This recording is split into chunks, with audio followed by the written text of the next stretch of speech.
Hi, Amy here, and in today's video I want to share 3 things that you probably didn't know about Canva, the drag and drop graphic design program that you can access and use for free online.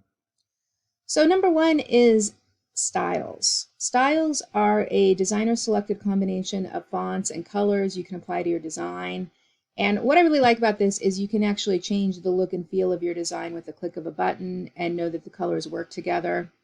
And that's nice too, especially if you're using some of their standard templates and layouts. You can make it unique and make it more of your own by using the styles section there. So for example, here is the original design. Here's another example of a style. You can see the background colors are changed. And then in the other one, we also have the fonts changed a bit as well as the color. Another cool thing is that you can actually use their integration with Google Maps, which allows you to insert still images or interactive versions of maps from anywhere in the world. This is kind of neat for more bricks and mortar or local, where you can include maps in your materials.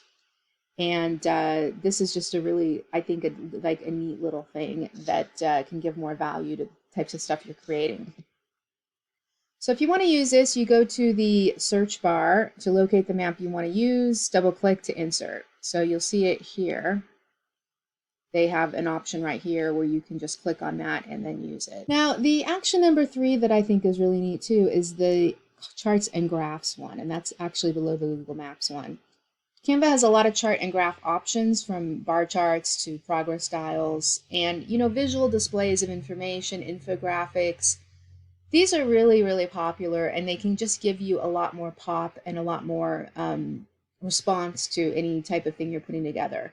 So for example, let's say you're doing a blog post. If you can put together a quick infographic image in there with some of this types of visual display info, that's going to help it go a lot further. So basically what you do with this is you select the graph or chart style, adjust the design, and then you can move it and put it in with your design.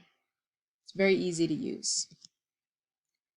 So Canva has a lot of free assets, and then there are more items available if you have a paid account. So if you want to see what's free, look for the crown symbol. That says it's for the paid people. So if there isn't a crown symbol, that means you can use it. So for this shell, they have a couple here that are free. And I've noticed that with most of their stuff, almost everything that you're doing a search for that they have anything on, they will actually have some free options. So it's not necessarily like they have whole categories that aren't free. It's just that they'll have them where there'll be some free options and some paid options as well. So if you'd like to learn more about how to use Canva to its full extent, check out Easy Canva Publishing. It goes over how to create graphics and designs with Canva. It's a video training, and it's pretty much for anybody who wants to get more out of Canva or start using Canva.